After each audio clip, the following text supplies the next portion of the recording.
Vamos hoje continuar a pequena série de episódios deste mini-podcast Máquina Speculatrix, dedicada ao tema meritocracia. Em cada episódio, como é habitual, ponderamos a posição de um autor e hoje vamos analisar a obra de Samak Karaki, intitulada Le Talent est une fiction. O título já diz quase tudo, a tese central é, no mínimo, provocadora. O talento como o imaginamos, aquela centelha quase divina, é uma ficção. É uma premissa muito forte, sem dúvida. E é importante dizer logo à partida que a autora não está a negar que existe um quadro de Picasso ou uma sinfonia de Mozart. Claro, os feitos excepcionais existem. Exato. O que ela ataca é a mitologia que nós criamos à volta desses feitos. Em vez de olharmos para o indivíduo como um gênio solitário, Karaki convida-nos a olhar para os sistemas, para as circunstâncias E até para a sorte. e até para a sorte, precisamente, que permitem que esses feitos aconteçam. E como se ela quisesse mudar o foco da câmara, deixar o close-up no herói e fazer um plano geral que mostra todo o ecossistema à volta. E isto não é um mero exercício académico, pois não? A forma como pensamos sobre o talento e o mérito define muita coisa. Define quase tudo. Define quem é promovido no trabalho, que alunos são considerados promissores na escola e, no fundo, como é que justificamos as enormes desigualdades na nossa sociedade. Então vamos mergulhar nisso. Sem dúvida, porque se o mérito não é aquilo que nós pensamos que é, então toda a estrutura da nossa suposta meritocracia começa, bem, a abanar. Comecemos então pelo pilar mais antigo de todos, o mito do talento inato. É uma ideia que está em todo lado. Dizemos que alguém nasceu para ser músico ou que tem o gene do desporto e a cultura está cheia de exemplos que parecem confirmar isso. Sim, Mozart a compor aos 5 anos? Exato. Ou aquele mestre de xadrez, o Timur Garaev, a jogar 48 partidas ao mesmo tempo e de olhos vendados. Parece magia. Parece magia. E é uma história muito mais apelativa do que a realidade, claro. A Carol aqui dedica-se a desmistificar estas lendas. As biografias romantizadas adoram o momento eureka, mas ignoram as horas e horas de trabalho árduo e repetitivo. Sim. Ela dá um exemplo fantástico quando analisa os cadernos de Dostoiévski. Para a primeira parte do romance O Idiota, ele não teve uma epifania. Ele desenvolveu 8 planos completamente diferentes. 8. 8. É um processo de tentativa e erro, de refinação constante. O que é muito menos glamouroso do que a imagem do gênio atormentado que recebe a inspiração dos céus. Exatamente. E até a história do Mozart é mais complexa do que parece. A análise dos manuscritos dele mostra um trabalho meticuloso de esboço, de revisão, de correção, bem mais fascinante. Mostra o poder do processo, em vez de um dom que não se explica. Certo. Mas vamos ser o advogado do diabo por um momento. Não podemos simplesmente ignorar a biologia. A genética tem de contar para alguma coisa, não? Sim, claro. Ninguém está a dizer que é um destino, mas certamente que existem predisposições. E a Karaki concorda com isso. O argumento dela não é que a biologia é relevante, mas sim que o reducionismo biológico está errado. O que é isso do reducionismo biológico? É a ideia de que os nossos genes são uma espécie de guião detalhado para a nossa vida. Ela diz que a genética pode dar-nos um potencial, mas é o ambiente que determina se esse potencial se realiza ou não. Aliás, ela cita uma série de estudos longitudinais sobre o QI que são absolutamente demolidores para essa ideia de mérito puramente genético. E o que é que eles dizem, basicamente? Ora bem, a conclusão é irónica e brutal.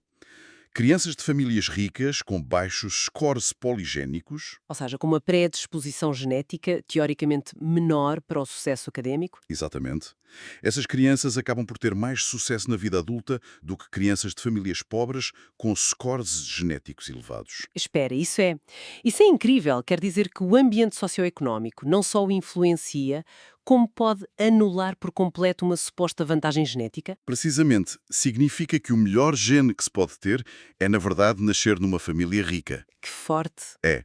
O potencial genético precisa de um ecossistema favorável para florescer.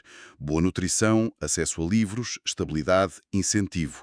Sem isso, a melhor semente do mundo não germina. Portanto, o dom não é uma coisa que se tem, é uma coisa que se cultiva. No fundo é isso. Ok, isto leva-nos de forma muito natural ao segundo grande pilar da meritocracia. Se não são só os genes, então a resposta que toda a gente dá é o esforço. É a famosa regra das 10.000 horas. Popularizada pelo Malcolm Gladwell, sim. Se trabalharmos arduamente, chegamos lá.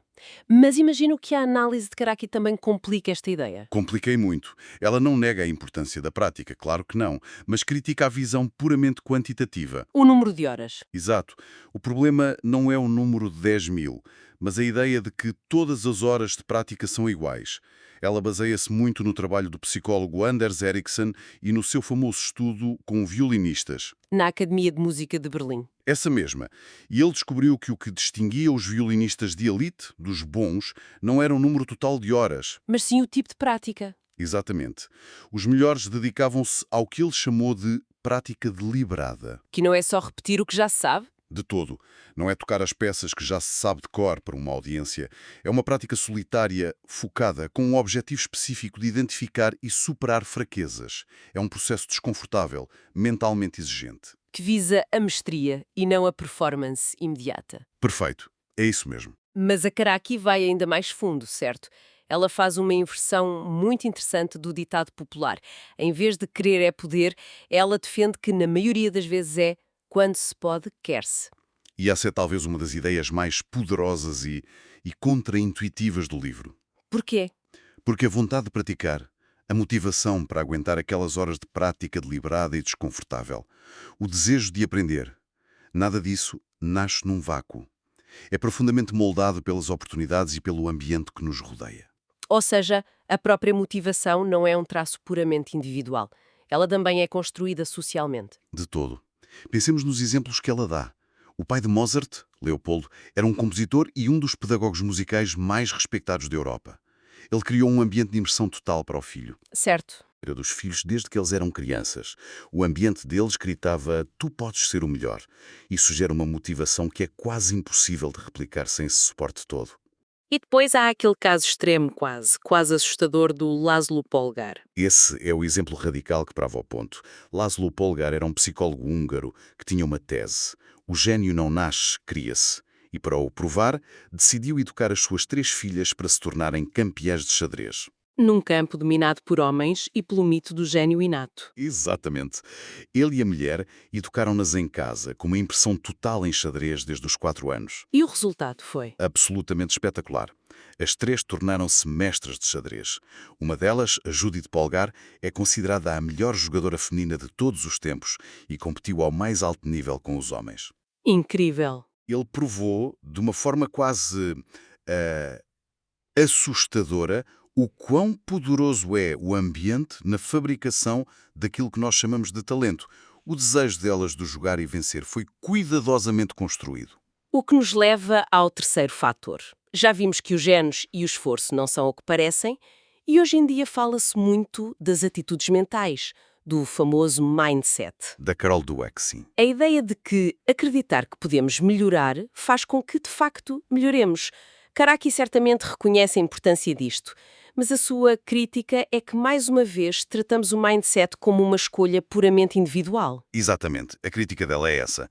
As nossas crenças sobre as nossas próprias capacidades são tremendamente permeáveis às expectativas dos outros e aos estereótipos que a sociedade projeta sobre nós.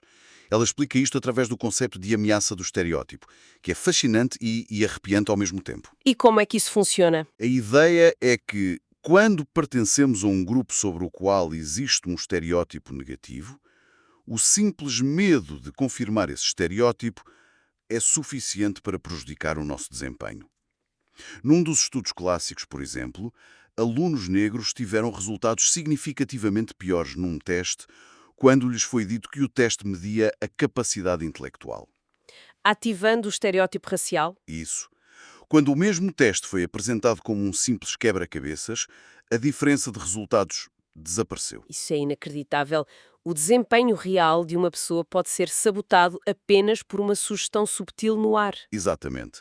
Outro estudo mostrou que jogadoras de xadrez de topo jogavam pior contra um adversário quando lhes era dito que era um homem. É sério. Sim. A ameaça de confirmar o estereótipo de que os homens são melhores no xadrez era suficiente para minar a sua performance. Isto mostra que o nosso mindset não se forma isoladamente. É uma conversa constante com o mundo à nossa volta. E esta ideia liga-se perfeitamente à análise que ela faz dos mitos sobre os cérebros sexuados, não é? Ela faz uma reconstrução histórica impressionante, desde a craniologia do século XIX. Com cientistas a medir crânios para provar que as mulheres eram intelectualmente inferiores. Até aos neuromitos modernos, que são mais sofisticados, mas que muitas vezes perpetuam as mesmas ideias com uma nova roupagem científica. E isto ajuda a explicar um fenómeno que parece um quebra-cabeças. O paradoxo da igualdade de género nas áreas de ciência e tecnologia. Que paradoxo é esse? Bem, a lógica diria que, em países com maior igualdade de género, como os da Escandinávia, mais mulheres escolheriam carreiras em STEM, ciência, tecnologia, engenharia e matemática. Certo, faria sentido. Mas o que se observa é o oposto. Nesses países, a proporção de mulheres em STEM é menor do que em países menos igualitários. Isso é completamente contraintuitivo. Qual é a explicação? A Karen Ergi argumenta que a explicação não é uma preferência natural das mulheres, como alguns defendem. Pelo contrário, em sociedades onde as barreiras formais foram removidas, os estereótipos culturais podem tornar-se ainda mais influentes. Como assim? A ideia de que rapazes são bons a matemática e raparigas a humanidades continua a ser tão forte que molda as escolhas desde a infância, mesmo que ninguém proíba uma rapariga de ser engenheira. As escolhas parecem livres, mas são guiadas por um guião cultural muito poderoso. Vamos então juntar todas as peças. Se o talento inato é um mito, se o nosso esforço e motivação dependem das oportunidades e se até as nossas crenças mais íntimas sobre as nossas capacidades são moldadas pela sociedade, o que é que sobra da ideia de mérito individual? Sobra muito pouco. E essa é a conclusão demolidora de Karoki.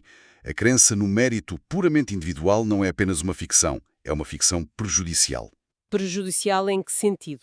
Para os que estão no topo, os vencedores, gera arrogância. Leva-os a acreditar que o seu sucesso se deve unicamente às suas qualidades e a olhar para os menos afortunados com desprezo. E há alguma prova disso? Sim, ela menciona experiências como o jogo do ultimato. Num cenário em que um participante recebe uma vantagem, se ele acreditar que a vantagem foi merecida, Por exemplo, por ter ganho um jogo? isso torna-se significativamente menos generoso na partilha dos ganhos do que alguém que sabe que a sua vantagem foi pura sorte, como atirar uma moeda ao ar. A crença no mérito diminui a empatia. E para os perdedores, qual o efeito? Para os que estão na base da pirâmide, a ideologia do mérito é esmagadora. Gera humilhação e desmoralização. Leva as pessoas a internalizar o fracasso como uma falha puramente pessoal, ignorando completamente o papel de má sorte, das barreiras estruturais e das circunstâncias de partida. Então, se o sistema está viciado, qual é a alternativa? Não pode ser apenas uma questão de tentar nivelar um pouco mais o ponto de partida? Porque o argumento dela parece ser mais profundo, ela parece estar a questionar se este jogo competitivo é o único que devíamos estar a jogar. Exatamente. A visão dela é mais radical do que apenas igualdade de oportunidades. Não se trata de ajudar mais algumas pessoas a subir na hierarquia que já existe. Trata-se de questionar a própria hierarquia. E como é que isso se faria na prática? Ela propõe, por exemplo, repensar a escola. Em vez de uma máquina de triagem obcecada em classificar e hierarquizar alunos com base num conjunto limitado de competências, a escola devia ser um espaço de colaboração e pensamento crítico. Mudar os valores, portanto, em vez de premiar apenas o sucesso individual e competitivo. Esse mesmo. O objetivo seria mudar de uma sociedade que cria uma hierarquia de sucesso, onde o valor de uma pessoa é medido pelo seu estatuto e rendimento, para uma que valorize a dignidade de todas as contribuições sociais. Reconhecer que o trabalho de um cuidador, de um professor ou de um trabalhador da limpeza é fundamental para o bem-estar coletivo. Mesmo que não seja tão bem recompensado pelo mercado. Precisamente. É uma mudança de foco do sucesso individual para a interdependência e o bem comum. No fundo, esta análise toda convida-nos a fazer um exercício de humildade, a olhar para as nossas próprias vidas, para os nossos sucessos e a tentar identificar a mochila invisível de vantagens que talvez nem soubéssemos que carregávamos. Sem dúvida. As circunstâncias, a sorte, o apoio de outras pessoas. E reconhecer tudo isso. Exatamente. E, por consequência, obrigue-nos a olhar para o fracasso dos outros de uma forma diferente, com menos julgamento e mais compreensão pelas barreiras, visíveis e invisíveis, que eles possam ter enfrentado. O que nos deixa com uma pergunta para refletir. Se o nosso sucesso não é inteiramente nosso e o fracasso dos outros não é inteiramente deles, que responsabilidade temos uns com os outros? Fica a reflexão. Não perca o próximo número do mini podcast Machina Speculatrix, onde continuamos esta série de análises sobre a meritocracia.